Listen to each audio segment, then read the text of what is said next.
Welcome to the Metaverse, where a total of $1 million in prize money is up for grabs. Are you ready to build?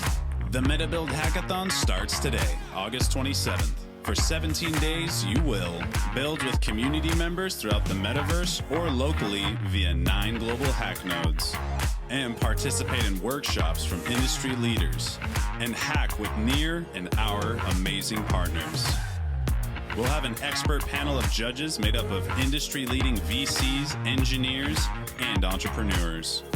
We will select and announce the winners after September 12th. Are you ready to build? Let's get started. Please welcome the co-founder and CEO of Near Protocol, Ilya Polasukin. Welcome, everyone. I'm Ilya, co-founder of Near, and I'm excited to see everyone here in this virtual and offline events if you're at hack nodes around the world. It's exciting to have this metaverse experience that we are building, where we're actually having both globally virtual event and actual in-person events happening around the world.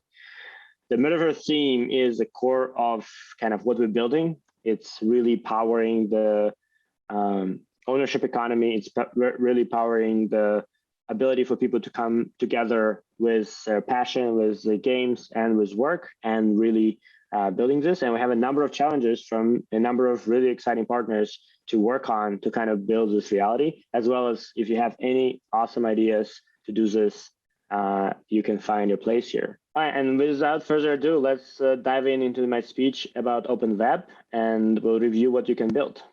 What is Near? Near really was started to make a world where all people control their money, data, and power of governance. Deep down, we believe that people should have their control over this and not kind of delegate it to some other parties which may mismanage it or may work in their own interests. What this deep down means, right, is that there's a whole stack of technologies and applications that right now everybody uses that are not like this. And we really need to almost rework a lot of the current internet to give this to people. And not always, people want this control directly. What you want is to showcase how these applications are actually better, how these applications are kind of bring this value to the user at the end, not just because they're purely decentralized or purely more aligned with this vision.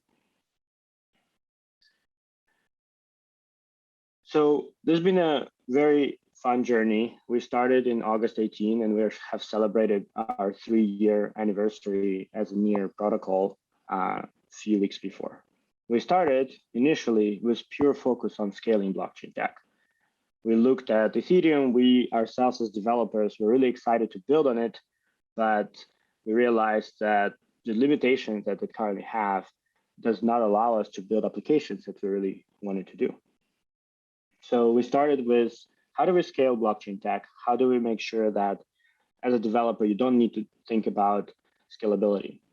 And it's been an interesting journey. There's a lot of research being done, but in 19, we actually realized that the scaling is really one of the pieces of puzzle, right? If you talk with users, with even users in Ethereum ecosystem back then in 19, almost nobody used Ethereum per se, right? And that was because the experience of using applications on Ethereum was not great.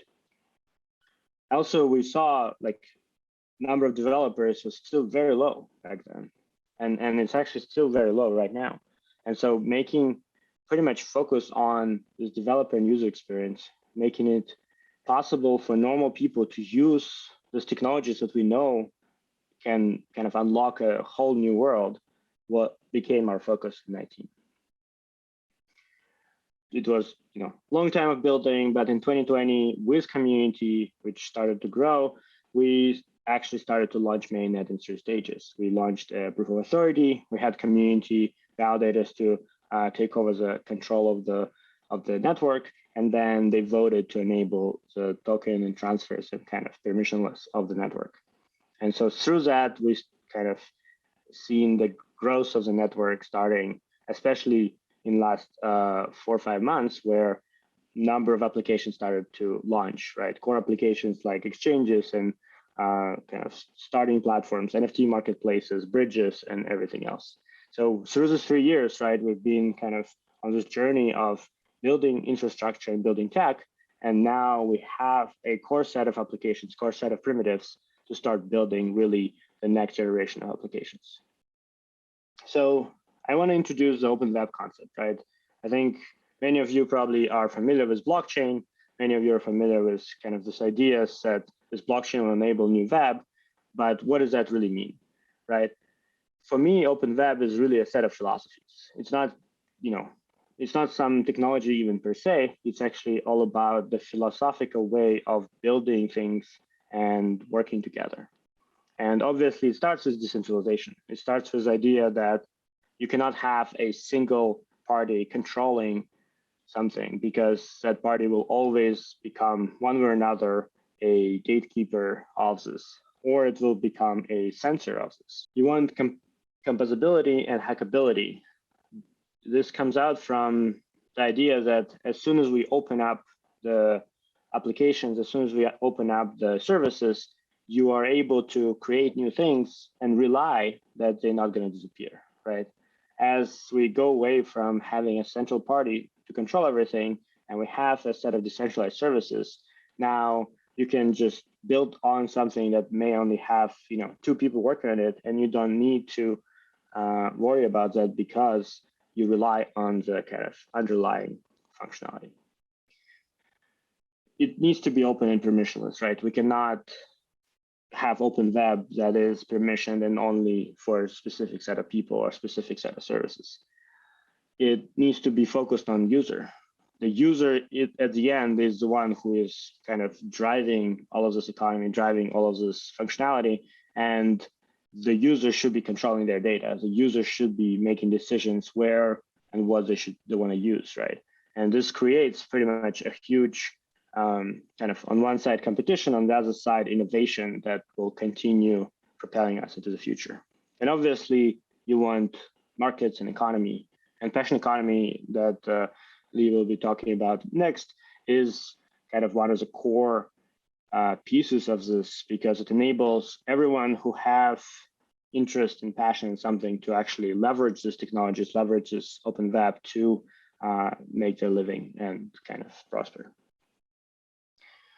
So this is, at a high level, a kind of a vision of a lot of components that need to go in to build open web, right? And this is not a full picture. There's a lot of things missing. And I'll zoom in to a few of the bits, but if you see a red square, this is blockchain, right? Blockchain is one of the pieces in open web. It's not, it is a fundamental piece because it gives some of these properties that we talked about, but at the end, it actually just one of the dependencies to build the whole ecosystem. And so there's a lot of things to build. This is hackathon. I'll introduce some of the concepts, what to do, but let's start with what we already have, right? What is blockchain and some of the other things and partners here at the hackathon actually provide, right? First of all, we have programmable ownership.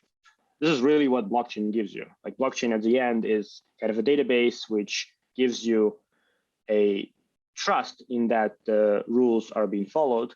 But one of the core use cases for this is ownership, is the ability to program that I own this amount of token, I own this NFT, I own this, claim to call this application after 3 hours, whatever that is. And you can create any kind of complex things which interact with each other. We have pseudonymous identity, right? That's kind of what, in a way, Bitcoin has become famous for.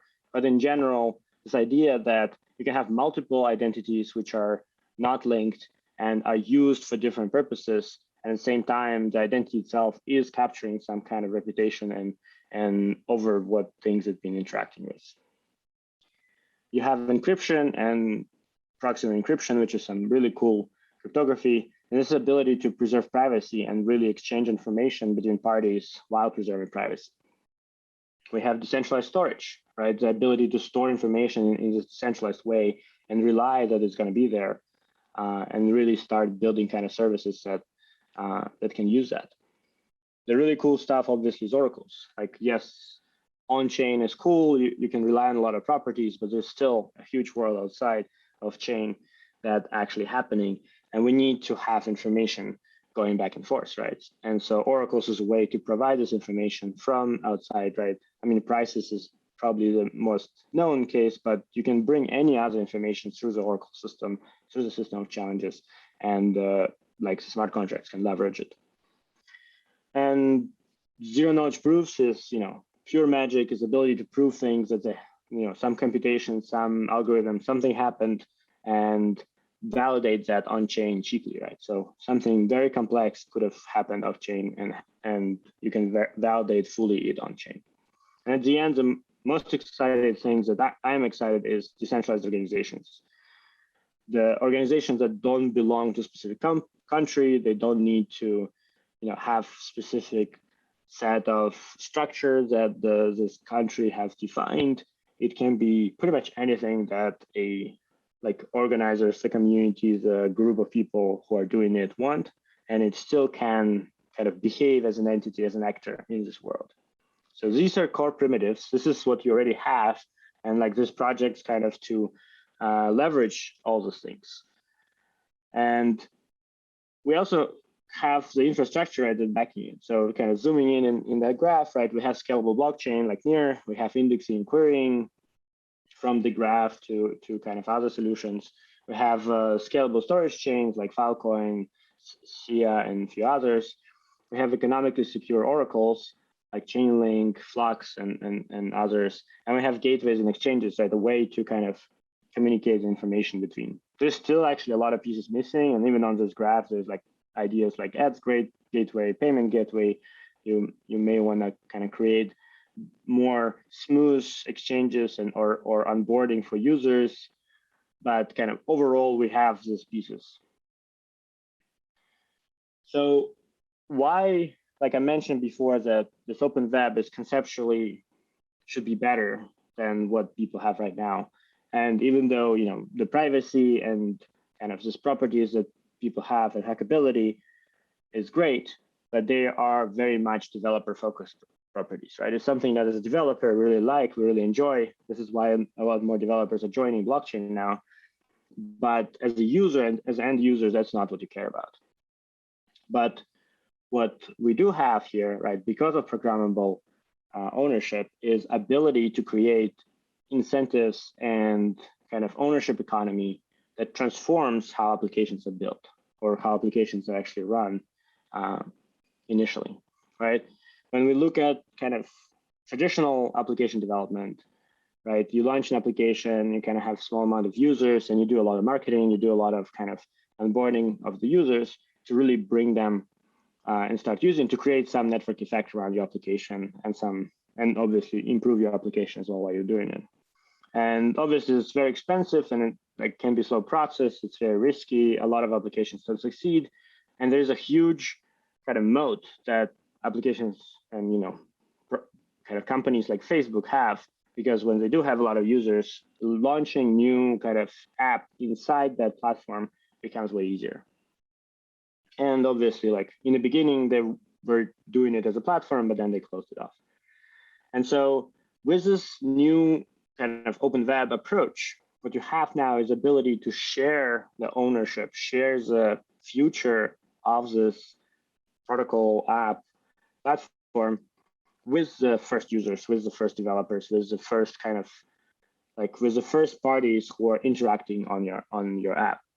And so this idea, there's the simplest example to use is, for example, a taxi, right? Let's say you want to create a competitor to Uber, and if you just start kind of doing the same thing as Uber, right?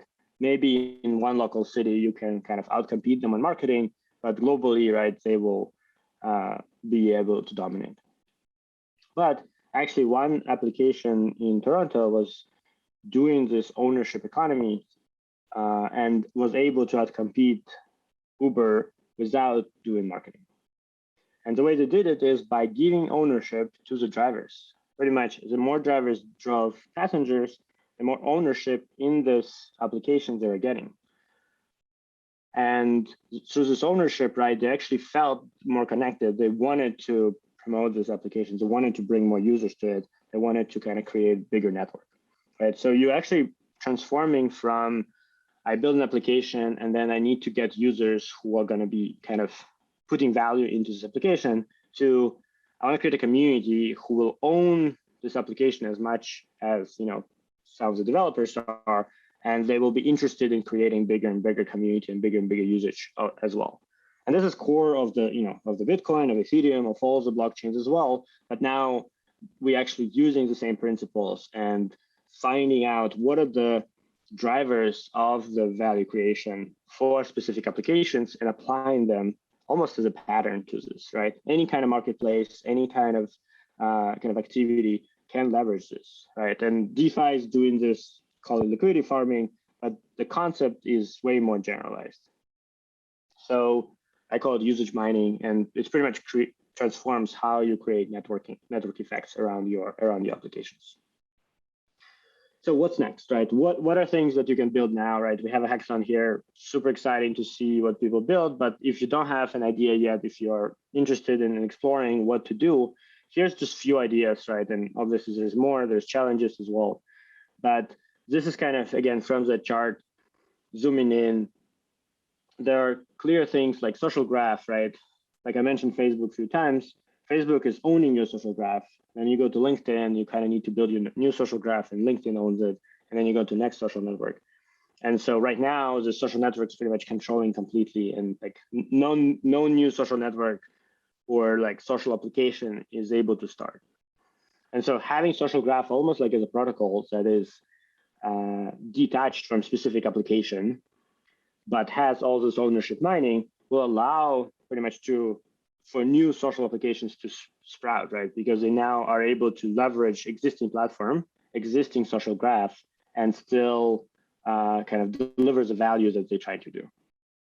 The other set of protocols and kind of applications on top is around music and video, right? And content in general.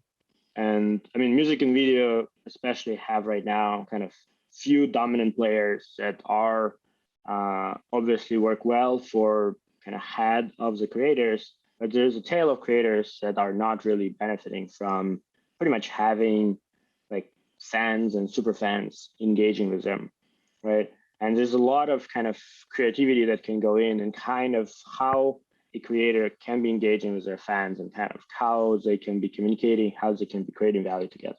So I think it's really important to figure out both a protocol, but then also applications that can connect these two worlds. Certification is another important thing, right? We use certification in our daily life almost constantly, but the certificates half of the time are just piece of paper, and sometimes just something on the screen, and none of that is actually really certifying much, right? We really kind of using just almost outdated technology at this point. So creating a way to certify various information from, is this doctor actually has a degree to this, elevator was actually checked, like, and creating kind of track record for these things would pretty much enable a lot more trust in the system and also like catching things that are potentially malicious. Certification, reputation in some way related, but reputation is actually even more rich, because this is about really kind of collecting all of the information, that specific identity of a person is there, and kind of synthesizing it into something that other people can rely on, right? And again, like we moving into the world where people have multiple identities that are potentially not linked together, that are kind of representing different parts of the personality or different parts of the life of these people. And the pseudonymity of the blockchain is kind of enabler of this, but then we still need a way to kind of combine it together and rely on it when we're doing different operations. Conflict resolution, I think, is extremely important, right? If we talk about identities, then well, when things go wrong, when somebody kind of requested some work from another and things didn't work out, how are we resolving conflicts? How do we make sure that people kind of underneath are still able to rely on things when kind of it's not about code anymore, right? It's about people interaction. And in a way, this is actually building the court system, its ability to resolve this not written yet conflicts. And kind of scheduling or gigs is another thing, right? Like we have lots and lots of different kind of work interactions and marketplaces that are happening, and having a kind of a general work scheduling gig protocol that then connects people to do some work, and then having lots of different applications that actually surface this, right, and allow people to, from everything from like crowdsourcing to ability to call a plumber, right? All of this pretty much can be using similar protocol and relying on some of the things. So these are set of common protocols, right? This is protocols that actually be used by many, many applications. And like they enable to create this kind of open web for users, right? Because as a user, you control your data, right? We're talking about social graph. Well, the social graph belongs to you. It's encrypted. You, when you go into a specific app, allowing this app to use your social graph and perform some operations, right? It allows you to control your identity. It allows you to control your assets. And so through that, you can now be kind of interacting with multiple pseudo identities, and then inside that having like a whole slew of things that belong to you. This, I mentioned like music and video. This is also something that creators want, right? Creators want to have better monetization. They want to control it. They want to own their kind of assets that they create, and they want to engage with their community, right? We know this, like they've been telling us about this, but when we go to like centralized platforms that right now these creators are on, these platforms don't really care about this because this is not how they're making money. So enabling them to do this through this common protocols and applications is a way to actually bring a next wave of users to this, because they want to follow these creators. So this is kind of a huge opportunity to both create something really valuable to kind of ecosystem in general, to the and to these creators and users who want to connect. And obviously, like here, we're all developers. This enables us as developers to build a new way, right? Where before you kind of needed to build a whole company to do stuff, you now have users who become your community, who become your marketing, who become your like pretty much promoters and people who bring ideas and sometimes even help develop things, right? So you kind of and in blockchain, frequently they also are your investors and kind of, so you actually have a whole combination of things happening around the software that you build. And so the software becomes really kind of a component in this whole ecosystem, but you can rely on a number of other components that already exist and kind of build on top. So just to give some examples, right, this is just, super kind of basic examples, but just to show you the composability that's possible, right? If you have these protocols, if you have this kind of basic things, now you can combine them into applications, right? So you can have a social application where only people with certain reputation can reach out to you or communicate to you. And so this way you can pretty much set up maybe who can reach out to you cold and kind of grow your network while kind of some rules are followed. You can create something like Uber for coworkers, right? Because you have a protocol for creating gigs, so you can hire a car, and then you have your social network with your coworkers. Combining that together into an app now allows you to kind of create this like new combination of things. One of the important pieces that I think been important for a lot of people is actually permissioning and tracking control of your personal data. And medical data is probably one of the most personal ones out there.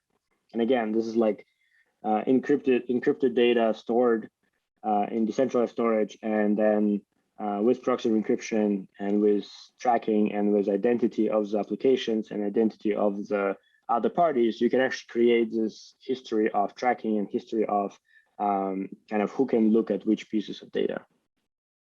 And of course, games, right? Games is the finest way to onboard people into the ecosystem and really combines this economics and this kind of composability and social and ownership all together. And this is why our hackathon is about metaverse, because, well, actually, we're building this new world where everything is in some way gamified, in some way exciting, in some way it's about your passion, in some way it's about your work, but combining it all with this kind of concepts of many worlds coming together in one ownership pattern and one or multiple kind of alternative identities is a way this blockchain has been manifesting to actual end user, right? So games, I would say, will be one of the first things that people will experience. And then through that, they'll learn how to kind of interact more with ownership that they can have. So just to give you like few examples of what's already there, right? And in this kind of more open web pattern, I'm not talking about, like, for example, a lot of DeFi that's been very successful, right? So NearCrowd is one of the apps that launched in April, and since then been growing steadily. And this is the idea of a on-chain crowdsourcing. And so if you read one of my older posts, actually, when we were starting Near, we were doing an AI startup where we were doing a lot of crowdsourcing. And part of the reason why we started looking at the blockchain was to see how we can implement this. And so now there's a team working on this Near crowd kind of on top of Near, which is super exciting. And they already collected over 1 million kind of data samples of image to text thing that they're working on. The exciting part is that this is a truly global marketplace that enables people around the world to really kind of work from home right now and maybe shelter from COVID and earn good wages, right? So there's people in Philippines and Russia who are kind of surviving working on this. So it's not just building these marketplaces, you can actually build something that is transformative to lives of people around the world. The other example is DAOs. So I mentioned DAOs before, and I really believe this is one of the kind of conceptually different things that like will change how people doing work, will change how people organize. And so we're still kind of only tapping and only trying things. There's a lot more to figure out, but one of the kind of annoying things, DAOs is a very technical term. And so a little bit more, I would say, approaching term is digital cooperative, right? It's something that a group of people came together and they have a way to do a number of things, right? They can make decisions and govern things. They can make investments. They can kind of request some work to be done, and they can also accept some work and do it and get paid, right? And the funny part is, like, so I'm from kind of ex-USSR. We had cooperatives, which were, you know, the way that a lot of communist kind of sub things were doing. But these things are, you know, they've existed for a long time. They exist in the US, they exist everywhere. And like that is in many ways in a better way to do work when you kind of removing a lot of the pure hierarchy and you're replacing it with people having ownership in this cooperative and excited and interested in creating some value for it together, right? And some of these things scale, some of this don't. There's a lot of experiments to do, but kind of this DAO tooling, this infrastructure built on top of blockchain, built in Web3 is enabling it, right? And in a way, it's also creating this new social layer, right? It's something that the current social doesn't have. It doesn't have a way to make decisions. It doesn't have a way to pretty much manage money or do work or pay or get paid salaries, right? So now we have a way to do it. And it's already used by communities and kind of near guilds to coordinate their work, kind of give grants, make investments. And we're going to see more and more communities outside of crypto as well joining this because they're starting to kind of understand with like digital cooperative concepts that they can do more things that they're doing right now with just having a Discord or Telegram group or a Facebook group. And they can actually be more active and engage people in different ways and get people to do stuff. So super excited. If you haven't seen Sputnik Fund, there's a lot more kind of work and a lot more concept, like a lot more components to build in this world as well. So I'm excited to see what you'll build, and I just wanted to give you kind of a foresight on when kind of you have something. There's a number of ways to get funded and kind of create a startup or create a project out of this that will pretty much start growing from there, right? So one of the kind of first things, obviously, is Near Foundation grants. So it's on near.org/grants. We also have a number of community funds actually managed by the Sputnik DAOs, and on our governance portal, you can apply for that. We have a Open Web Collective, which is a protocol agnostic blockchain accelerator and kind of collective of founders. And it's really helping you and bringing you your idea from kind of a prototype or like first project to something successful, something that can fundraise a large round. And of course, we have a number of VC funds who are excited to invest in this ecosystem and excited to see what kind of applications that actually will bring mass adoption to the kind of open web, right, and actually build open web. And we have a number of them as judges at the hackathon. So they will actually have a first view on your project and will be able to connect with you from there. So a lot of exciting ways to kind of keep growing your project, and we'll be following up with you after the hackathon kind of with this like more structured set of options for you as well. Just the last bit before I go, I just want to ask everyone to keep learning, right? We at Near believe in growth mindset, and always growing is always learning. And there's a lot of resources that Near puts out, obviously a lot that are in the ecosystem. There's just few. We have like an academy, we have a like Near in Minutes. There's a lot of resources. If you want to learn more about protocols, we have a whiteboard series. We have a number of ways how people describing both pieces of application building and reviewing existing applications. And if you want to dive into more deep kind of technical pieces of Near, there's a number of blog posts there. But again, there's a number of resources. You'll receive more in emails kind of as follow-ups as well. All right, thanks everyone. It was exciting to kick off this hackathon. I'm really looking forward to seeing what everyone builds. I'll be in the chat in Discord to answer questions and help out where I can. And let's transition to Lee to talk about Passion Economy. She's a founder of Atelier Ventures and kind of founding mind behind Passion Economy trend in general that we've been using as kind of one of the concepts for Open Web. So please welcome. Thanks everyone for tuning in to the opening ceremony for MetaBUIDL. We're going to transition to talk about Passion Economy with Lee.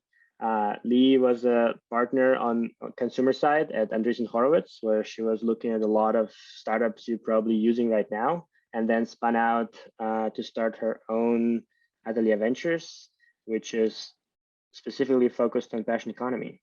I'll let Lee to introduce herself, Atelier Ventures, and Passion Economy in more detail. Hey everyone. So as Ilya mentioned, I'm the founder of Atelier Ventures, which is an early stage venture firm focused exclusively on the passion economy, which I define as the economy in which people are leveraging different platforms and tools in order to be able to make a living from their non-commoditized skills and talents and knowledge. I oftentimes use the passion economy term in contrast to the gig economy, which was really about monetizing discrete commoditized tasks and services. The gig economy was definitely a step forward in terms of online work, in that it gave workers a lot more freedom and autonomy to work on their own hours, but in a lot of ways also fell short of its promises of having people be their own boss, decide what type of work they wanted to do. And a lot of gig economy platforms ultimately commoditized their workers and had them be very locked in to closed platforms that dictated when they worked, where they worked, how much they were paid, intermediated their customer relationships. And so the passion economy is very much in contrast to that, where I think of it as the set of tools and platforms that that service providers are using to start their own internet native small businesses. And so ideally, people are turning their skill sets and passions and knowledge and talents into a service or a product that they can offer to a base of consumers who are loyal to them and who value that particular provider service. Yeah, I mean, I think this is really exciting concept. And I mean, we met first time because we were excited even before you were kind of looking at blockchain at all to kind of see how these two concepts meeting together. So I'm curious, how did your vision of this evolved as you were learning more and more about crypto and blockchain? Right. Yes, it's definitely evolved quite a bit. And I've only gotten more bullish about crypto since we first met. Essentially, what I realized over quite a long period of time is that in the Web2 world, I think the passion economy will always be limited by the fact that there's this underlying tension between the workers, the people who are starting their online small businesses, and the platforms on which they're leveraging those tools. So to put this concretely, there will always be a tension between a Shopify and a Shopify merchant, between Substack and a Substack writer, between Instagram and an Instagram creator, et cetera, et cetera. And that tension is inherent to the fact that the platform needs to be able to extract value such that the platform and its shareholders are able to do well, to be able to grow its revenue and its profit, and for the company to be worth a lot of money. That's in contrast to the goals of the participants on the platform who want to be able to keep as much of the value that they're contributing. So for instance, a Shopify store owner wants to be able to keep as much of their GMV as possible and to increase their own margins versus giving it up to the platform. And so what I realized was I couldn't see a path forward for how to align those incentives in the Web2 space.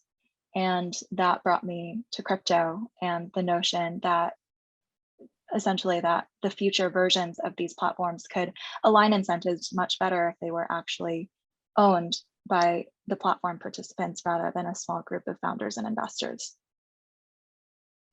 Yeah, for sure. I think ownership economy kind of feeding together with passion economy is becoming really like a strong offering that blockchain can provide to the world in a way. So yeah, for the hackers who are listening, it would be exciting to see kind of how this plays out in your projects. So maybe I would be interested to hear some of the examples of things that have worked already in passion economy that you saw, as well as maybe how like folks in the audience or people who watch later can play on them in the Web3 space from your perspective. Yeah, so in the Web2 realm, a lot is happening in the passion economy. There's hundreds or thousands of startups. Online creators are earning probably billions of dollars of revenue. And then platforms are taking of that a cut as their own platform revenue.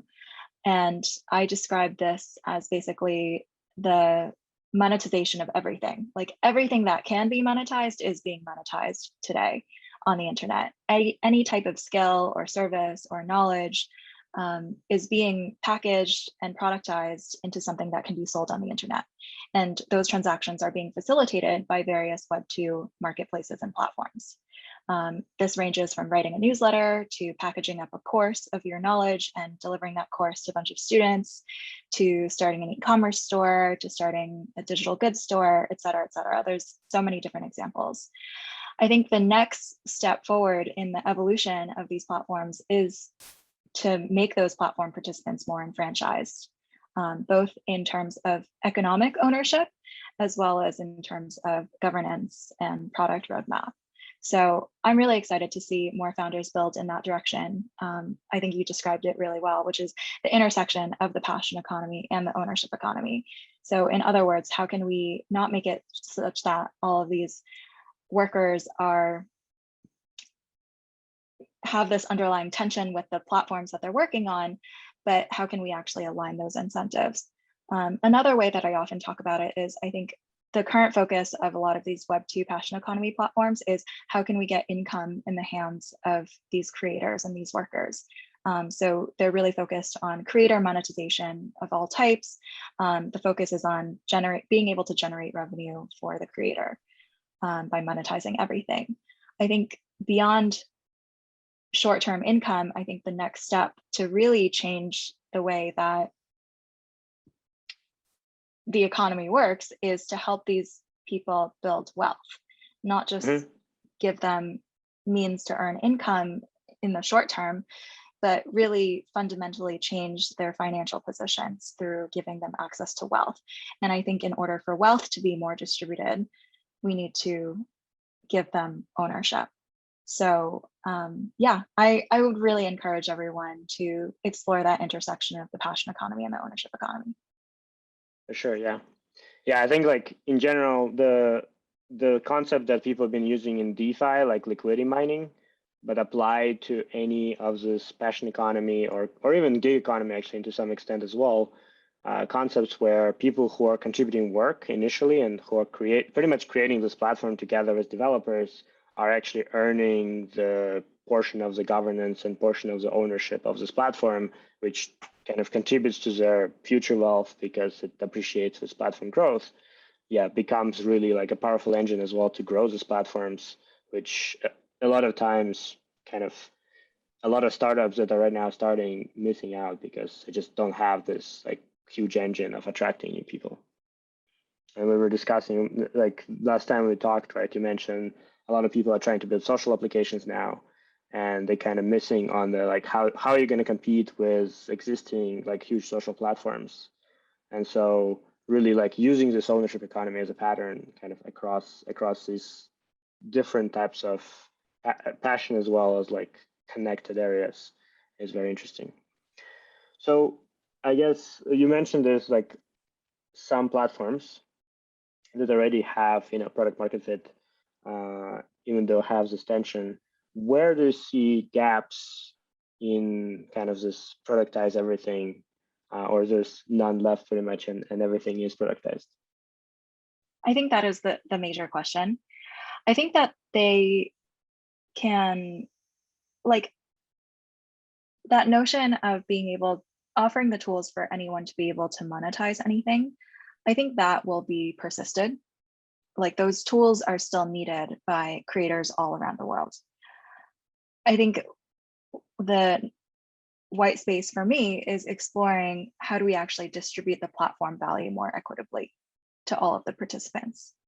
So I think the frontier of like dApps in the passion economy is how can we make it such that these platforms distribute ownership in the form of tokens to all of the contributors who are contributing value, commensurate with the value that they're contributing. So for instance, today on Substack, like if I'm a really successful writer, I can monetize really effectively through my own newsletter and maybe make like hundreds of thousands of dollars per year, which is great. But at the same time that that's happening, I'm driving readers to Substack. Some of them are becoming writers. And there's like a broader flywheel that I'm propelling that translates into the underlying equity value of Substack as a platform.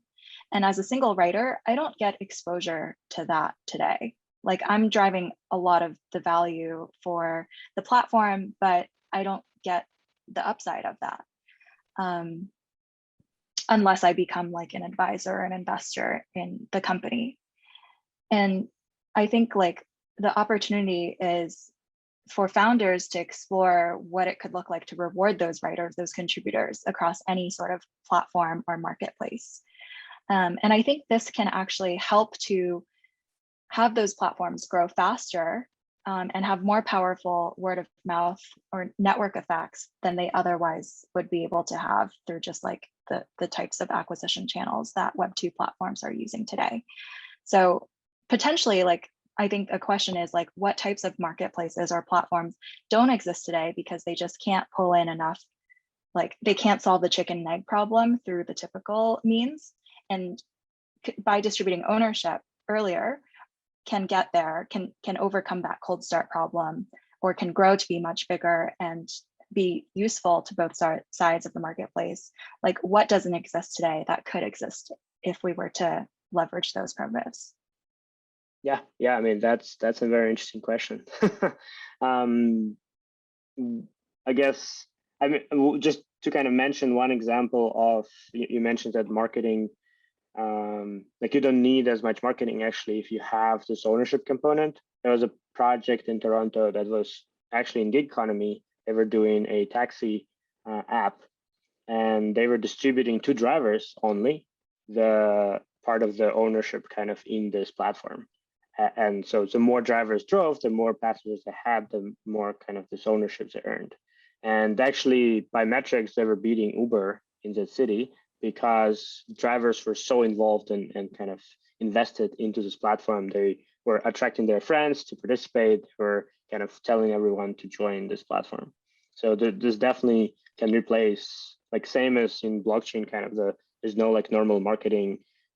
In many cases, it's a lot of it goes into like building a community of active contributors who then kind of attract more people. Like this pattern can apply to a lot of these new coming applications that are solving people's problems. Yeah, there's another company similar to what you just described called the Drivers Cooperative based in New York City. It's the worker-owned cooperative version of Uber, Lyft, or any of those ride-sharing apps where the company is entirely owned by all of the drivers on the platform. I think like the next, like the more stronger version of that, I think, is to be a decentralized network where all of the participants, not just the drivers, but also the users too, can become part owners in the network through holding tokens. I think like that kind of model could potentially, like everyone has always raised the question of like, what if Uber had been able to give out equity to its drivers in the early days? They weren't able to because of securities regulation for private companies, but like one can imagine that if you distributed ownership more broadly, those drivers would be much more loyal, your customers would be much more loyal to you, and you could potentially like penetrate the really powerful network effects of the incumbents. So I think like the drivers co-op, or potentially like any cooperative version that currently exists offline, could be tokenized and be made into a crypto network. Yeah, actually interesting, completely off topic, but the East Denver, the hackathon and kind of events, they are a cooperative in Colorado, and they're using DAO as a functioning structure, but cooperative as a legal structure. And they actually created a mapping between things where if you're like added at the event in one of the events, then you become a member of this cooperative, and then you can receive like all kinds of tokens and everything. So there's ways definitely to bridge this like kind of cooperative structure, which has been around for, I don't know, 100 years maybe. And then this DAO and all this like kind of digital infrastructure we're building, and create like a comprehensive model for this. So yeah, definitely a lot of interesting stuff to come. Thanks, Lee. This was awesome to hear both passion economy directly from you, as well as how you see it evolving on blockchain. And for anyone who's building in this domain, please reach out to Lee. Yes, I encourage everyone who might be exploring the intersection of the passion economy and the ownership economy to reach out to me. You can just email me at lee@atelierventures.co. Thanks so much, Ilya. Thank you.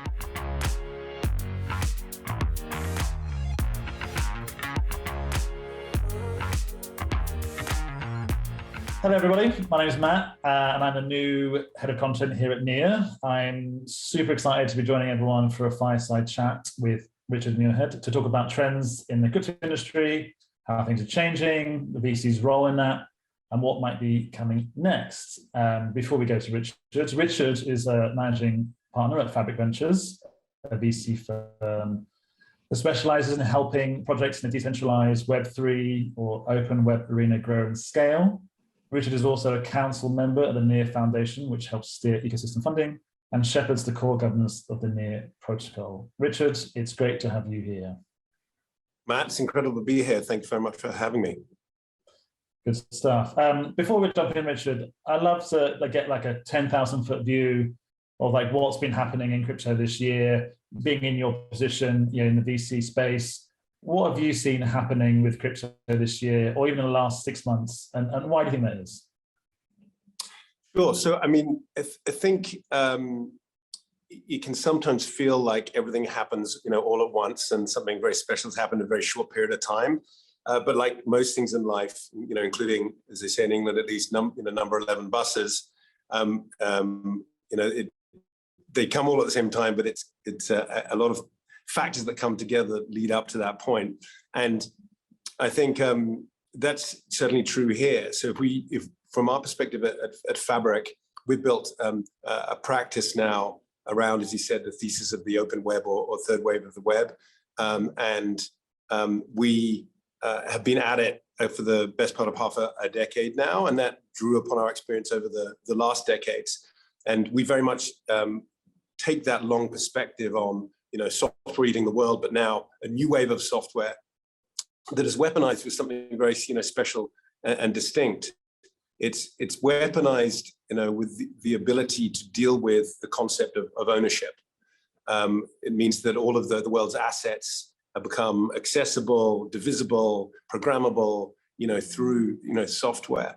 But, not just that, but it's not just any asset that's out there, be it a house or an Mbappe football card, or a brand new piece of digital art, or a shot at a goal in a volleyball match in Brazil. Whatever asset is, it's all of those that are now suddenly accessible. But the other force that's really driving this is the fact that a long-held dream of people in the technology business, in the software business, has come to fruition. And that dream is of this high degree of reuse of other people's software code. And so those software assets are something now that can have been folded into the mix. And you're getting this acceleration of a kind of combinatorial innovation as one building block within this Web3 or open web movement gets built, and then people use that to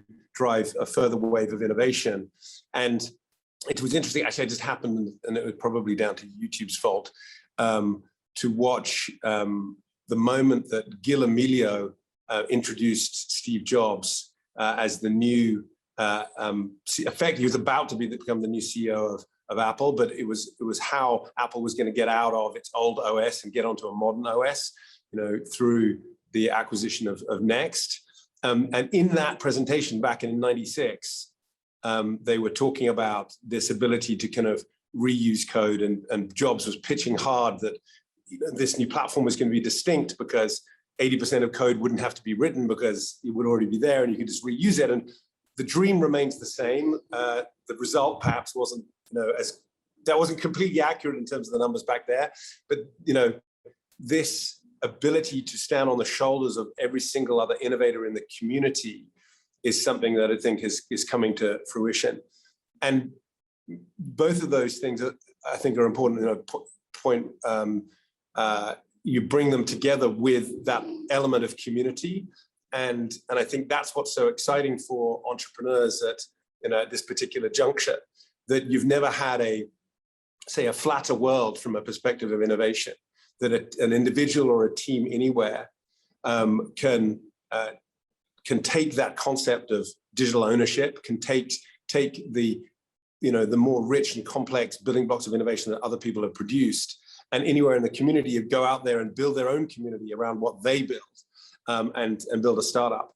And so I think that is just creating this rising tide of talent, effectively. And I think taking a shorter lens on it, last summer we had the kind of summer of DeFi, and getting the maturity of some of the stable coins, the aggregation of different assets into automatically bundled and unbundled sort of funds, if you will. The concept of yield farming, aggregation of different underlying DeFi elements that are generating different yield or paying out at different rates. All of these different elements, that the programmability, that combination of different elements started to mature, and people saw the potency of it. And then, even though the work around attaching digital ownership to the world's assets through, standards, for example, the Ethereum ones, began, a number of years back, and one of our portfolio companies, Decentraland, was very closely involved in that. And the marketplaces have been developing, of course, OpenSea and Rarible and Super Rare and so forth. It really obviously started coming to a head back end of last year, at the beginning of this. And I think now, we see people understanding the applicability of that digital scarcity and digital ownership across all of those assets, including business assets and business documents, and understanding that they can now take a piece like an automated market maker that has been built to some level of maturity in the DeFi environment, and then bring them together and build something entirely new, perhaps in the supply chain space, perhaps building a marketplace for data. And so I think, maybe we're going to get that kind of hyperbole, this kind of excitement, this kind of opportunity every summer for a number of summers to come, because despite all of that progress, we're still orders of magnitude below mass adoption. We're still in the realms where the users of these platforms are, enthusiasts and speculators and technologists, and just a few folks, from Main Street, if you will. So I think it's going to be pretty exciting for some time to come. Yeah, no, absolutely. Yeah, it seems like the kind of like the cycles of innovation and then combining different ideas and then transforming into something new is happening much, much, much faster than ever before. All the way from, as you say, from Steve Jobs' day to, the DeFi summer of last year, the NFT mania this year. Like, those cycles seem to be getting tighter and tighter.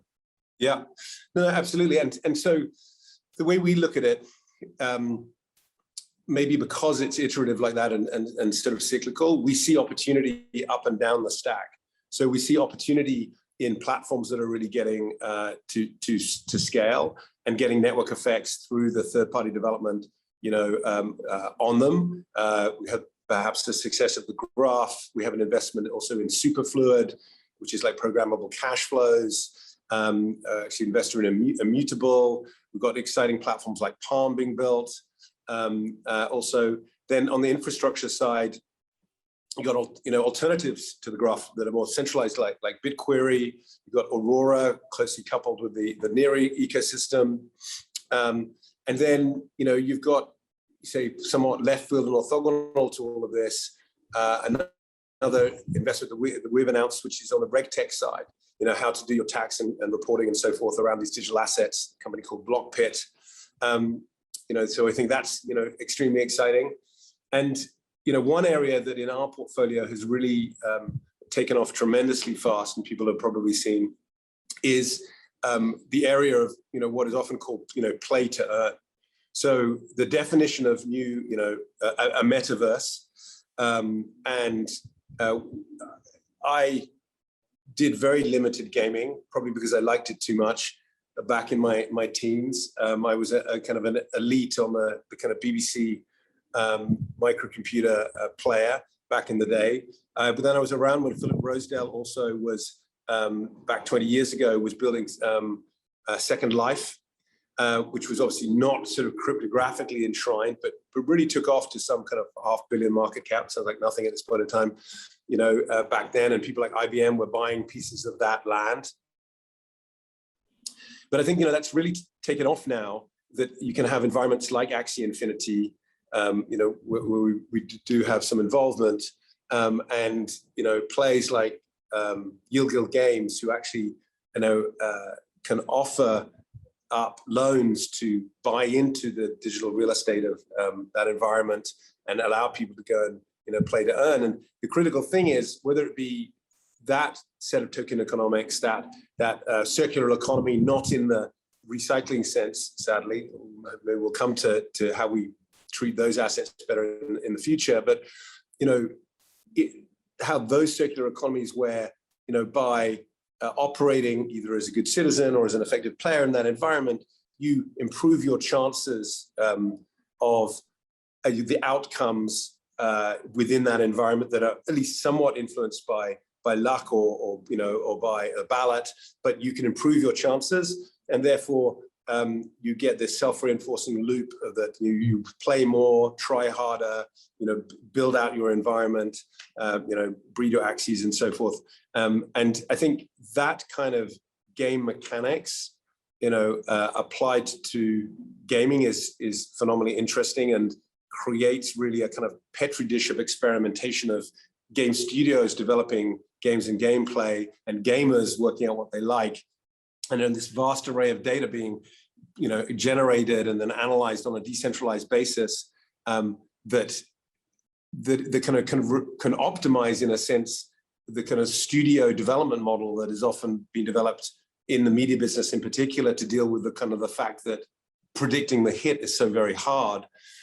But I like to think actually that push is something that model is something that can be used not just to find out what is a great game and to generate a hit. Not that it's not important to have hit games and hit songs and hit movies and so forth, but actually perhaps other forms of kind of higher cognitive function activities, perhaps in the healthcare space or et cetera. That it's effectively what it is. It's a way of harnessing people's activity at very large scale on a very, very decentralized basis against tasks. And I know it's actually happening to some degree within the near ecosystem around labeling for the purposes of serving the needs of AI algorithms, data labeling. So I think, I'm optimistic that we must see through the experimentation go on, all sorts of things that come out of that. And maybe it's a topic we can come back to, but I do think that there's something almost philosophical about the fact that if we can give individuals a stake in the environment they operate in, perhaps all of the assets that exist within their community, their city, their country, something at stake, but an ability to benefit also from the value of those assets. That ownership, in a financial sense, that ownership in a kind of more emotional sense is fundamental to good citizenship, and it's fundamental to, I think, better functioning society.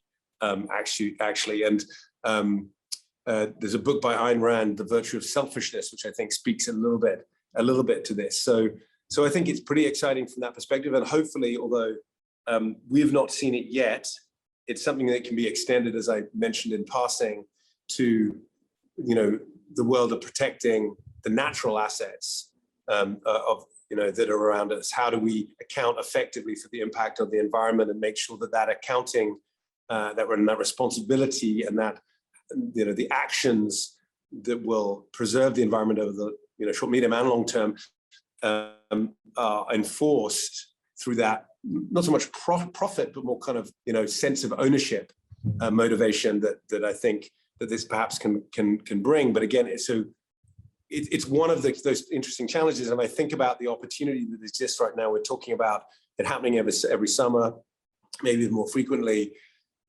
Happening out there in a very flat way, anywhere in the community, anybody in the world can leap up and understand a problem with deep conviction and to find a degree of granularity locally, and then apply technology in the right way. I think you can also innovate, and then this is the critical thing when we're looking at these opportunities, to be very sharply focused in the kind of the pain that you're going to address, if you will, with the product, and super smart with the way in which you take it to market.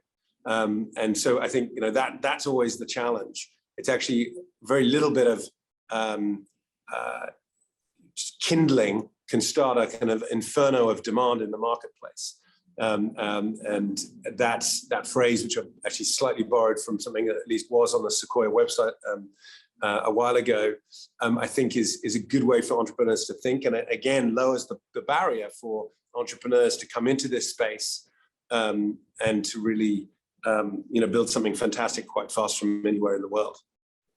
Yeah, so yeah, it was sort of an excellent job of skipping across sort of the Pandora's box of opportunity that really is presenting itself here in this industry, and something I like to sort of steer around to, for the people watching this who are maybe early stage themselves, maybe kind of looking at like the various toolkits that have been released by different protocols and places, and thinking about what can I do to combine this. You sort of touched on this idea of taking sort of the kind of mechanics of what was essentially a game, and then piling in ownership, control, customization, accountability, responsibility.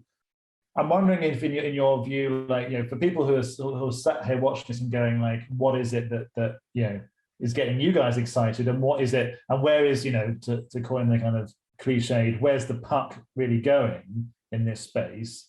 What is it? Is it, do you see this sort of like hyper combining and transforming almost away from like gaming or away from pure finance out into these sort of, I guess, bigger existential questions like the environment and democracy and citizenship and all that sort of thing? Is that where you see it going, or do you think there's steps before that? I mean, like, I certainly do think that is where it's going. One way we think about it is, I referred earlier to, you know, this wave of the web being, you know, weaponized, the ability to kind of handle digital ownership or kind of to make and keep financial commitments. But where we see that going is essentially to a world of zero finance, not kind of decentralized finance or open finance, but actually zero finance. And what I mean by that is that it becomes invisibly embedded in all of our activities. And at the end of the day, you know, you have a passion for a particular type of content in YouTube, and that's what someone will mobilize an individual or community to go and, you know, take action. You care about preserving a particular part of the environment, you know, that will, you know, what will galvanize you. You have a supply chain and you need to optimize a part of it because it's critical to survival for your competitiveness of your business. That's what you'll do.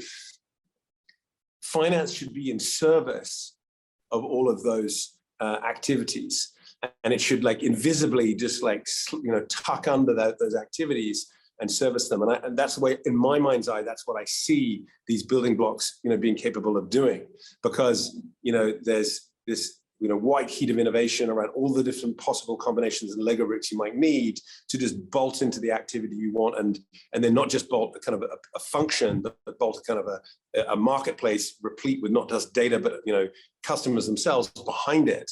I think, you know, that's incredibly powerful.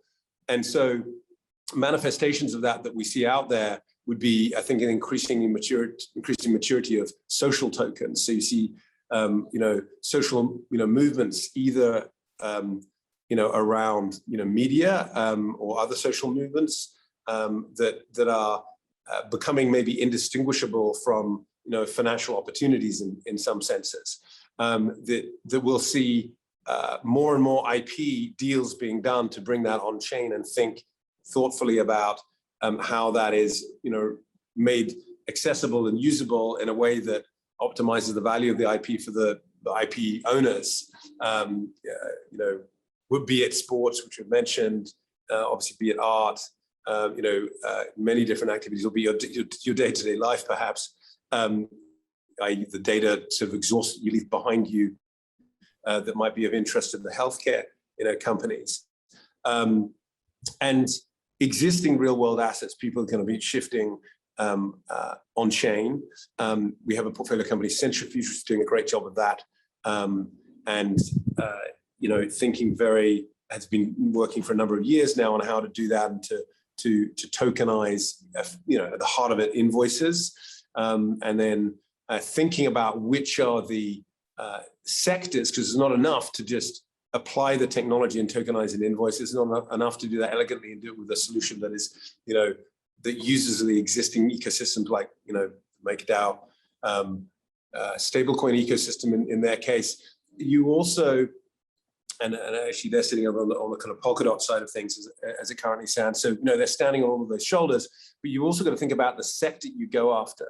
You know, where is it necessary? Where is it possible for people to make the case to move from their existing way of doing things to optimizing their supply chain and their supply chain finance using, you know, this fresh approach.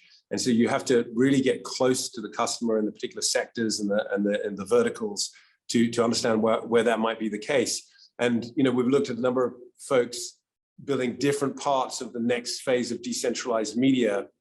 You know, obviously, could look at things in the kind of Twitter-like space or the YouTube space and different parts of that stack, from the video encoding up to the distribution and the kind of the IP.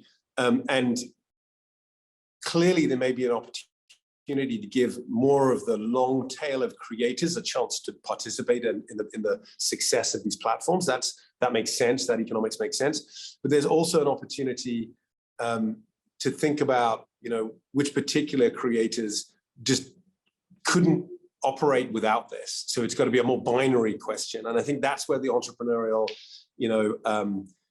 hard work, the entrepreneurial struggle has to come in to really get close, or luck, frankly, to see that opportunity and then have the nous, the smarts to say, I can see that really would make a binary difference, that particular segment, however small it is. Let me use that as my beachhead. Let's build something that works super well for that outfit, and let me get going with that. And then you can probably build up the kind of the momentum in the flywheel to build a great project out of it.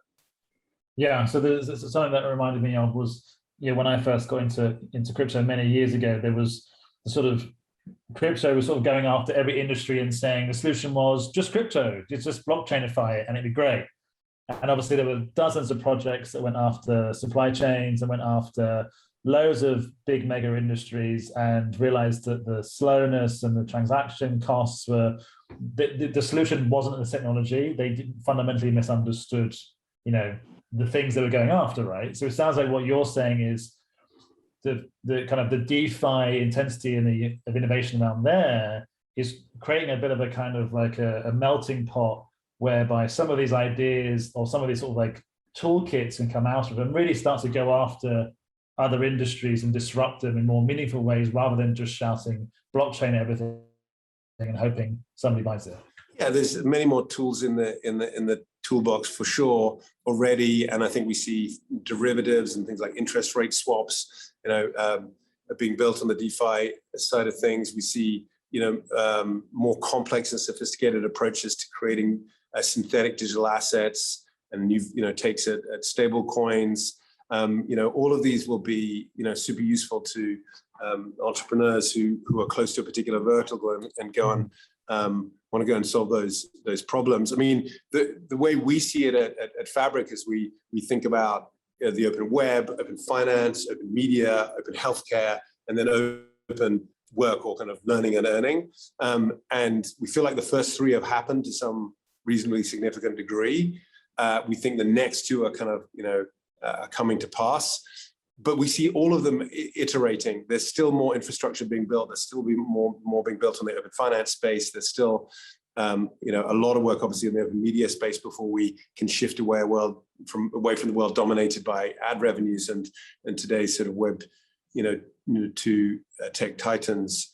I had the opportunity to have lunch with a policymaker in that space. It's a major interest and concern to government. How to deal with the market power, the concentration of market power in the Web2 tech titans. And I guess, we ended by kind of wondering, agreeing that probably we'll just have to meet in the middle. We're trying to tackle that challenge in a different way. They're going to tackle it in their own way. It's going to take a little while, but that little while it's going to take is an opportunity for entrepreneurs out there. Yeah, so something you mentioned there that kind of came to mind was this idea, like, would you, if I was to ask for a piece of advice from you, Richard, if I was starting something for myself, would a fair piece of advice would be to sort of the culture of this space, which is to build on top of what's already there, rather than trying to completely reinvent the wheel, let's say. So would a good piece of advice be like to sort of see this as a collaborative opportunity to work with other teams and projects in this space to build on top of what they've done, rather than, I guess, what the sort of the Web 2 world did, which was get very siloed very quickly and trying to build high walls between projects? Is crypto's kind of answer to that going to be much more collaborative in nature, do you think?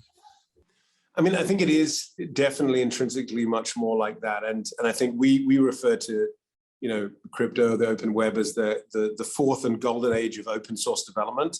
And not just that it kind of gives a business model for open source.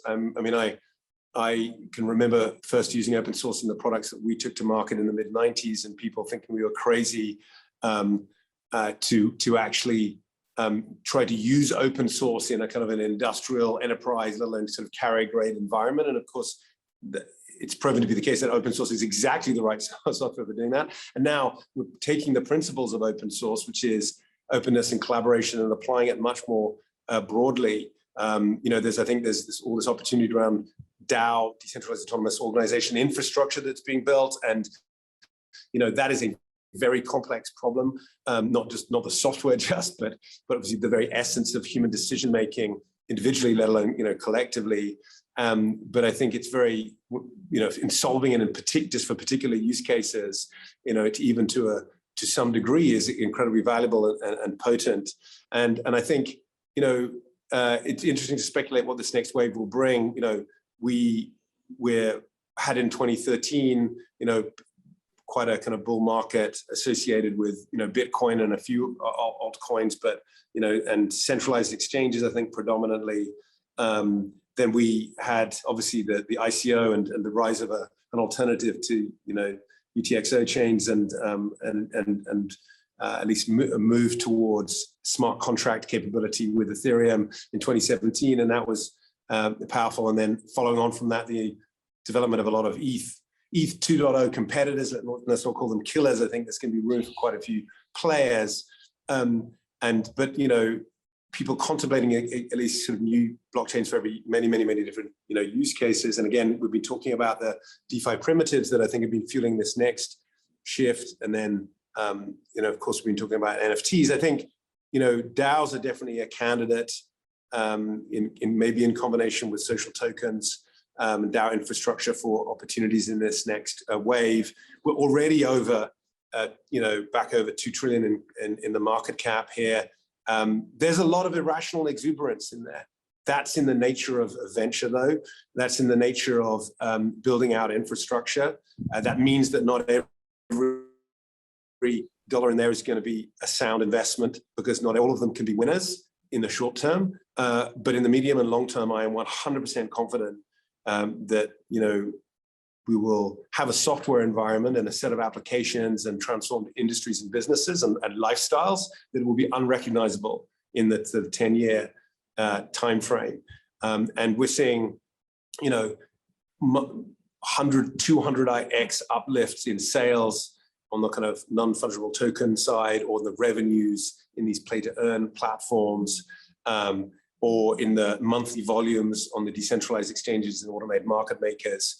That shift, not just in revenues, but also in terms of the users, combined with all of these building blocks that are out there, once again, I think dispels a fantastic opportunity for anybody, anywhere, who has an insight into, a precise insight into a problem that should be solved, and can really, think boldly about how big that could become over time if you then take it to market in a kind of in a smart way, and probably in a very community-driven way indeed. Yeah, it's fascinating, Richard. And I could talk to you all day on this sort of thing. And just to sort of like to bring things to a close, what do you see? This year has been a big bull cycle, a sort of semi-bear cycle, can we call it? And things seem to be returning back to the bulls. What do you see happening over the next 12 months in terms of the broader market? I mean, I've learned never to try and predict these things, although I did do quite a good job at Ethereal Tel Aviv of calling something close to 50,000 for Ethereum. I said that it would happen by kind of the back end of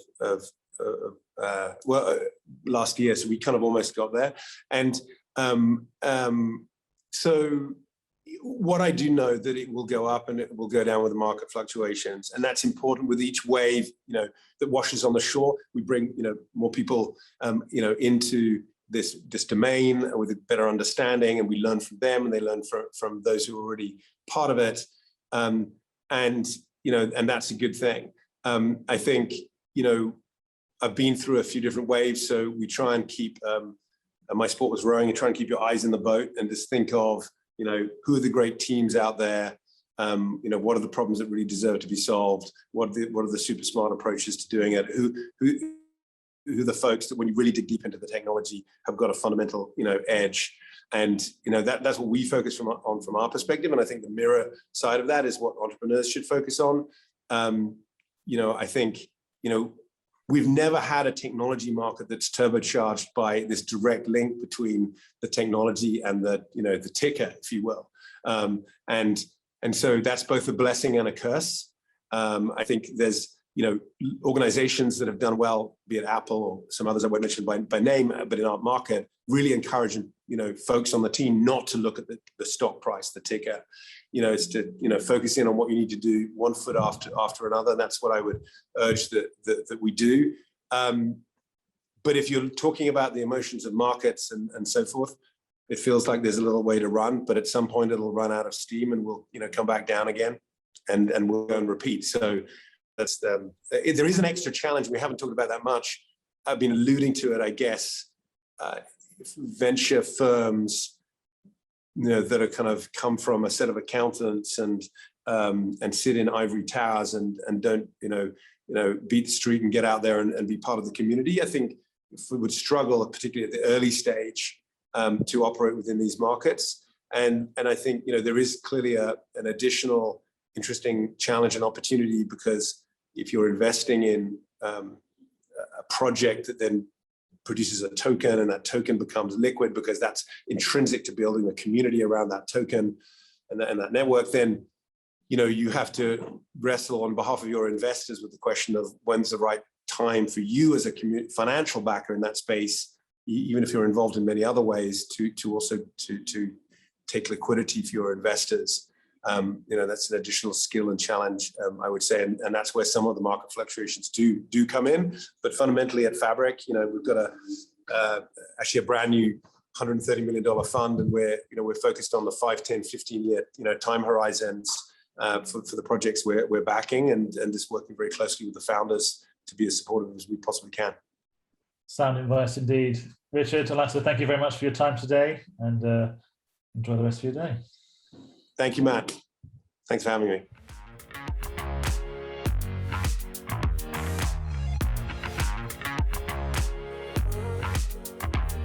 Hey everyone, my name is Brady Dale and I'm a reporter at The Defiant. I'm here today with Maria Shen of Electric Capital to talk about NFTs and where NFTs fit in the broader economy and crypto economy. Hey Maria, how are you today? Hi, I'm doing great. How are you? I'm great. Thanks for being here. Thanks for having me. So yeah, I guess the first question is just really, what is Electric Capital? So for those who don't know, Electric Capital is a VC firm, been around for a while, pretty well regarded. What's you all's take on NFTs and the NFT economy? Yeah, so I've just been personally fascinated with NFTs for a really long time. I started exploring the NFT space back in 2018, really started with crypto voxels. I'd heard about CryptoKitties, played around with it, but really started getting into it actually with crypto voxels. Always been a fan of metaverses, huge fan of Snow Crash. And so when I discovered crypto voxels, I spent a long time just walking through the world, like looking at the buildings that people were creating. And crypto voxels was really early in integrating with NFT marketplaces. So they had a lot of NFT art just hanging in the buildings, and I would just kind of click through and explore. And that's really what piqued my interest in the beginning. Maybe it would be worth just in case someone doesn't know, like saying what crypto voxels is really quickly. And also I'm curious what do you do now that you've explored a bit, like what are you doing in there? So crypto voxels is this metaverse built by a developer named Ben Nolan, who spent a long time just really fascinated with graphics and metaverses and kind of how to improve the experience and how to have real, how to bring like a digital world to life, like one we can actually spend time in. So within crypto voxels, you get dropped in as an avatar and you build with voxels, right? So basically it looks like Minecraft almost, where you have these little blocks. And if you own a parcel of land, the parcel of land is an NFT. If you own this NFT parcel, then you have the right to build on top of it. And the really cool thing is people have built these like just mind-blowing, fantastical things these buildings, some of which allows you to teleport from room to room, some of which are almost mazes with secret rooms that you can discover. It's just like a really, really cool experience. And then of course, there's endless amounts of art on the walls for you to look at as well. So yeah, so that's how I got started. Do you do it in a VR helmet, or do you just do it on the laptop? I've tried it with an Oculus.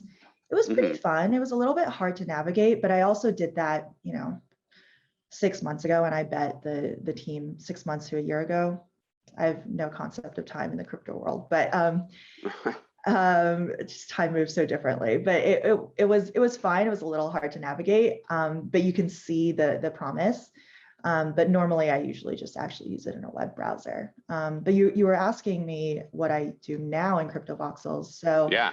I bought parcels really early. At the time, it felt like I can't believe I'm spending money on pieces of digital land. But I think that's the interesting thing with NFTs, right? Where it's like you almost feel this compulsion, and it seems like why am I doing this? But I think that like desire to actually own and purchase and create on top of it is like worth digging into. And I think that's what makes NFTs this really emotional, this really community-driven financial product. But regardless, I bought parcels. Right now, my parcel, I guess, funny story, one of the guilds from Near, called Human Guild, built their headquarters on top of my parcel. So I've basically loaned out my parcel of land. Are they paying you rent? I wish. Once that functionality kicks in, or once a protocol allows me to do that, I'll definitely be charging. But right now it's for free. They've built their headquarters on top of my parcel. They meet there every Friday. It's always a fun time. I join them too.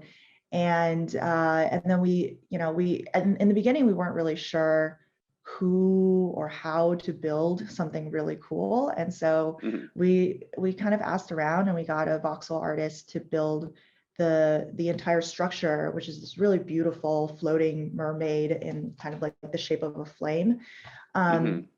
We got her to build the entire structure for free, because in exchange, she's using the parcel as a place to showcase her NFT art. So she's using it as a gallery, and she brings buyers into the gallery to show her art. So it's just this really interesting collaborative environment now.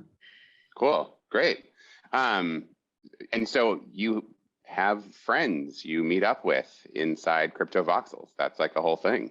Yeah, it's a whole thing.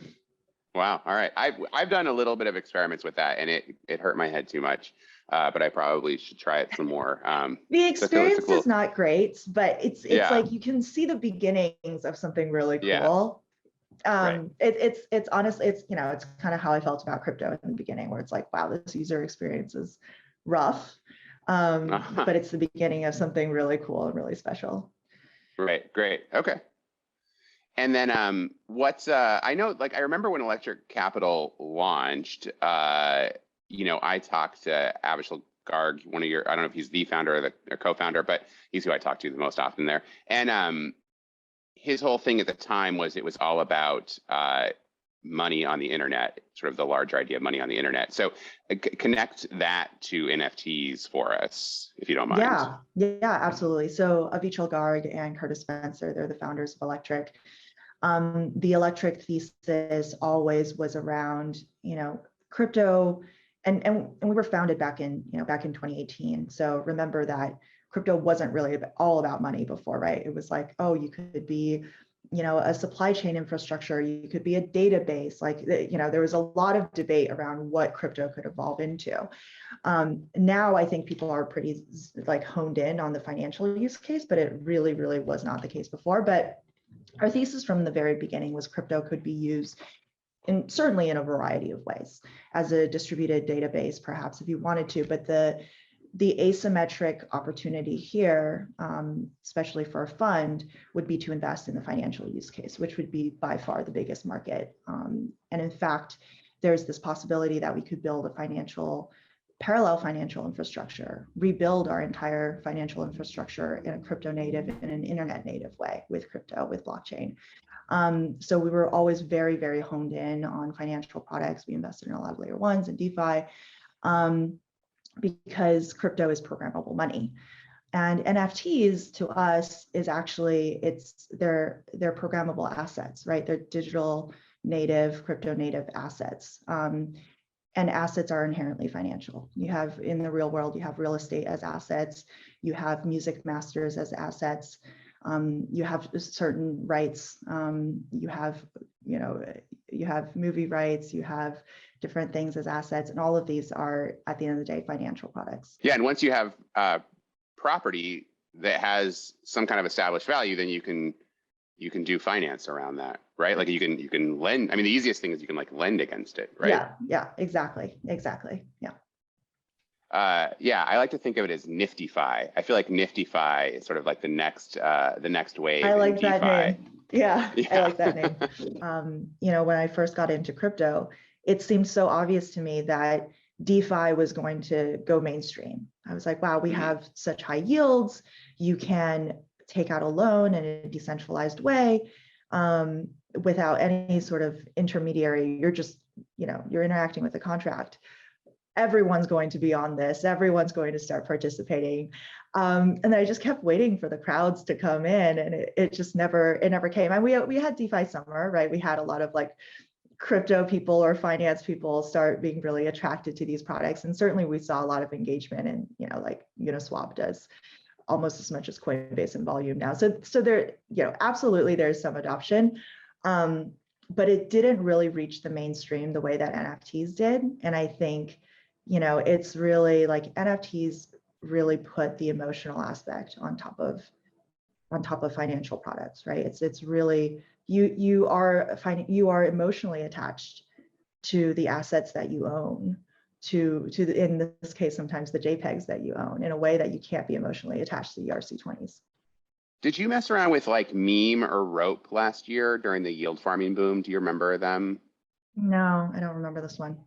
Meme started as a joke. It was pretty funny. But then it sort of turned into a thing. But yeah, that was like one of the first NFT DeFi things, because they created this token Meme, and then they created farms for it where if you staked Meme, you would get NFTs. And their NFTs were pretty cool. Yeah. Oh, I'd never heard about that. That's so cool. Yeah. Yeah, and I feel like that Unifty is still kind of playing around with like farming ideas. So that's still out there, but it seems like today more of the NFT DeFi marriages are more kind of starting more from the basics of finance, like lending or fractional ownership. I don't know if there's anything in those spaces that you've been interested in or excited by. Are those topics you like? Yeah, no, I mean, absolutely. I think there's one really, really big obstacle in the NFT space before it can really take off. I think the special thing about NFTs is that communities naturally aggregate around them. You have these huge Discord servers with thousands and thousands of people waiting for drops, and that's like a very common phenomenon. And the other really kind of superpower for NFTs is that there exists a DeFi stack that they can theoretically plug into, right? We have all the infrastructure for swaps. We have all of the infrastructure for lending, but there's kind of this middle thing that's missing. There's this like a step 2 that's kind of missing.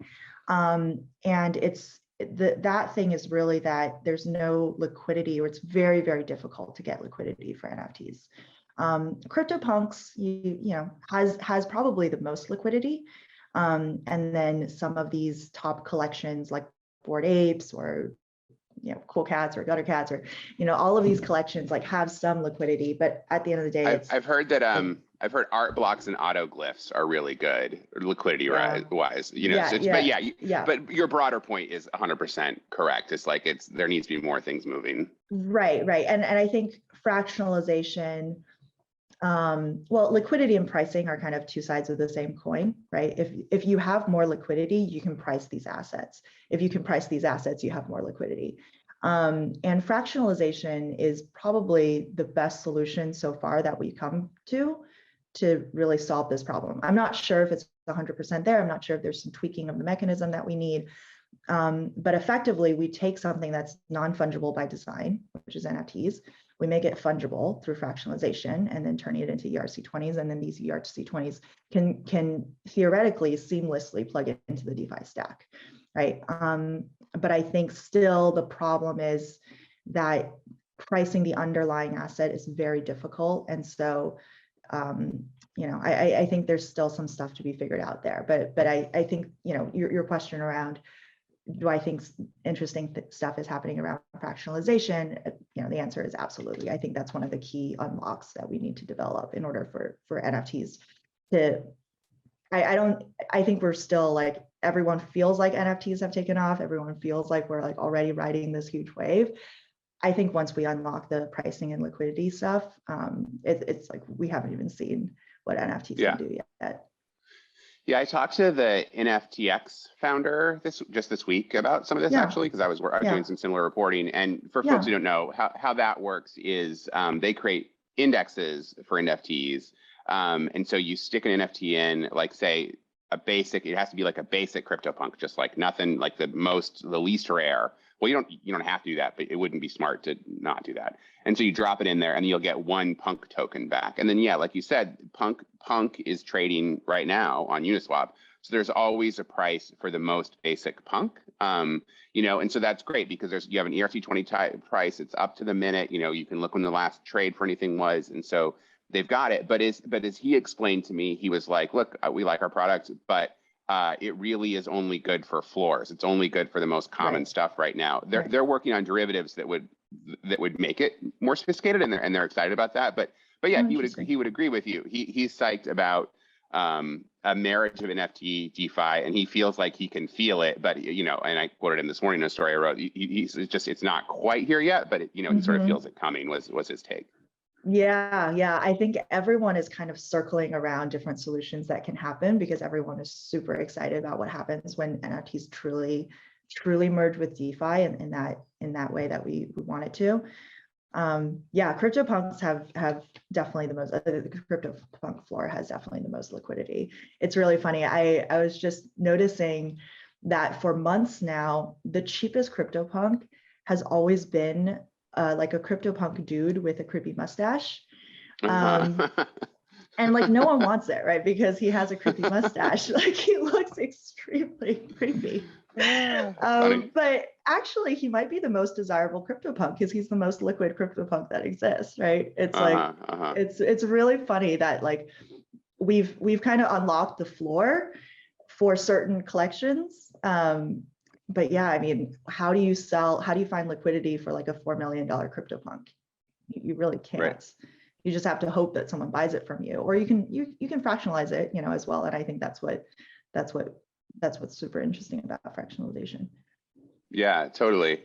And so, are there any other fractionalization projects out there that you think have been interesting or important?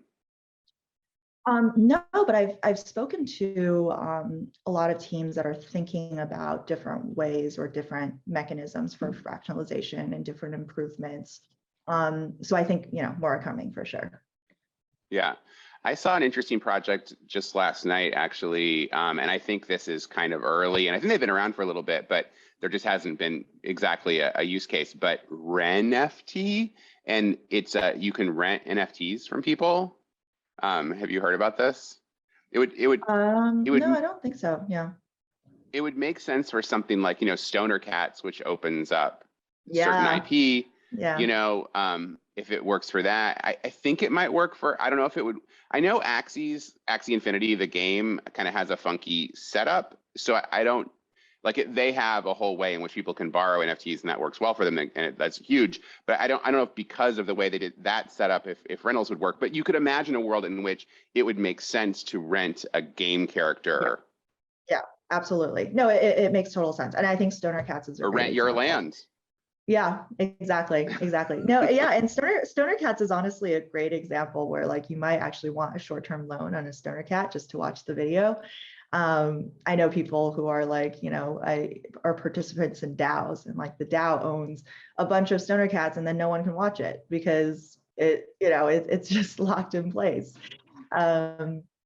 So yeah, I mean, I think that ability would be super interesting. I've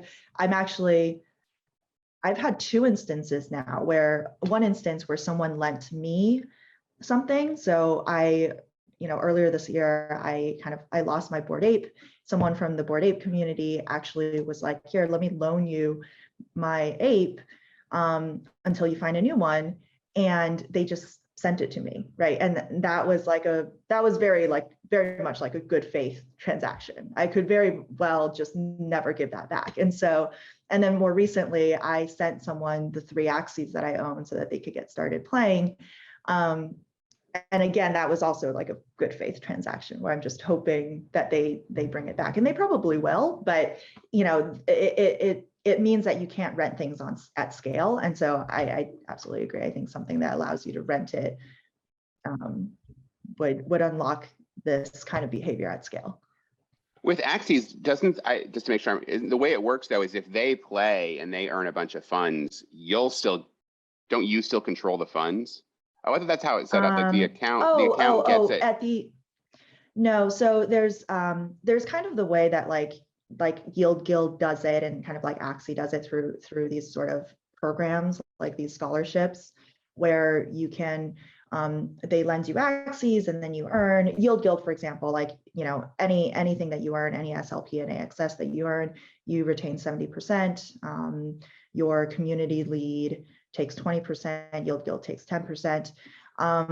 But it's an interesting question. I'm actually not sure what mechanism they do to kind of ensure the automatic kind of transfer. See, of funds. what I thought they told me was, because they have this funny setup, you can give someone your Axie, but you still get the money, and that's why owners are able to guarantee that people give their Axies back, because they're like, yes, I will pay you your cut. But if you refuse to give me my Axies back, then I won't send it to you. So sorry, that's just a minor aside. The thing, go ahead, sorry. Oh no, I was saying, yeah, totally. I mean, they would need to have some sort of setup like that, because they give out loans at scale. For my case, it was just one person who I knew who wanted to play Axie Infinity. So instead of kind of like trying to make it a more complex setup, I just sent the Axies to him. The thing I think is interesting about lending, to me, I feel like, we went through this big cycle where people got really into NFTs and the price went up a lot. And then there was a lull in the market. And of course, mainstream started making fun of it. Of course, this bubble popped. It was never real anyway. And now it's back in a big way. But to me, when lending really becomes big and people hold things as collateral for a while, that's when it really becomes hard for the mainstream to argue that this value isn't real, because you've got someone who's willing to take risk over time against it, Oh yeah, and so you're generating cash flow. Yeah. Well, and also a lender is like, I trust that this thing will still be worth enough to back my loan in 3 months or whatever. Totally. Yeah, totally. Yeah, that's a great observation. Yeah. So, and I feel like we were talking earlier about, and I didn't actually understand this as well, but the Party DAO story, like that is, could you explain sort of how that worked for folks? Because I feel like DAOs are big now too, and I think that'll interest. Yeah, that actually really ties into your questions about fractionalization as well. So Party DAO is kind of this, they're a group of developers, and they created a product called Party Bid. And Party Bid allows people to bid on NFTs as a collective. So rather than, so the thing that really went viral was a zombie punk, which would have gone for millions of dollars, right? So it's, traditionally, you would have to have rich individuals or rich DAOs come in and say, hey, here's $1 million, and then everyone bids up. But Party DAO basically asks the question, how can everyone participate? What if we all pool our money together and participate in this bid? So they created this really cool UI where, you know, when you hop in, like you can see everyone else's cursors. So it really feels like you're in this like crowded, chaotic room. And you lock your funds. So you connect your wallet and you lock your ETH. And anything that gets used in the auction, obviously that ETH is gone. Any ETH that's beyond the auction price gets returned to you. But effectively what it does is it just bids on the asset. So you create like a party. So Party of the Living Dead was the party that was created around this zombie punk. There were many different parties. This one kind of gained the most momentum. And there was a little bit of drama as well, because while the bid was happening, you know, someone else came in with like another individual came in with a really high bid. And then for a while, it seemed unlikely that this party of the Living Dead would actually win it, because they would need a lot more ETH to come in. But, you know, everyone was tweeting about it. Everyone was trying to grab other people to come in and contribute. And they were finally able to win it. Just, I think the final bid was just a little bit over $3 million across like 400 something odd people, which is, I mean, you know, insane. I don't know when else we've seen 400 complete strangers come together, decide to lock $3 million to bid on a JPEG. Like that's actually insane behavior. And the cool thing though is that now that this Party of the Living Dead owns it, how do you allocate the ownership of the punk? So they actually connect with fractional.art to fractionalize the punk, and then all the party members own kind of dead tokens, like DEAD, capital DEAD tokens, which now there's, you know, you can swap, you can go in and you can buy and sell these tokens. They're just kind of regular ERC20s. Okay, they're ERC20s. All right, cool. Yeah, that's great. That's a fascinating story. So, okay, so yeah, I mean, hopefully anyone watching this is convinced that financialization in NFTs are a match made in heaven. Nifty-Fi is going to be huge. What's your prognosis for the space? Where do you think it's headed? And I don't know, it's crazy to talk too far out in crypto. So like, you know, by the end of the year, sort of what are you looking for? What are you looking for to happen? Yeah. I think there's going to be maybe like, you know, 3 big questions. One is, how do you associate rights with NFTs? Right now, if you own commercial rights, for example, with Bored Apes, you own commercial rights. And that's just something that the website says. And you're like, oh, okay, I own commercial rights. But like, how do you actually represent that on chain, right? So I think there's some question around that. And as soon as you unlock that, you can unlock revenue sharing and derivative products in a scaled way. So I think that's super cool. I think the liquidity versus price thing that we discussed earlier, which is like, how do you price tail assets and how do you create liquidity around them? I think we're going to see some really innovative and creative solutions around that. And then the third thing is, you know, how do NFTs actually start connecting with the real world? And I think it's not just going to be, it's not going to be kind of like houses as NFTs in the beginning, but you know, but I'm sure like collectibles marketplaces like 4K, for example, is connecting really sought after Rolexes and sought after sneakers with NFTs, and that creates more liquidity for the already desirable collectibles market. And so I think we're going to see more connections with NFTs in the physical world as well. Okay, well, thanks a ton, Maria. I'm sure we've convinced everyone that Nifty-Fi is the next huge thing. And it was great to be here talking to you today. Thanks a ton. Likewise. Thank you so much for chatting with me. I really appreciate all the questions. Peace, everyone. Have a great one. Bye. Awesome. Well, thanks everyone for tuning in into the opening ceremony of the MetaBUIDL hackathon.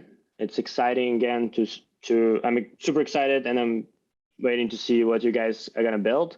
We're going to transition off, if you're online, to start to hacking, and if you're offline, to gather the hack node to local team to guide you through this experience.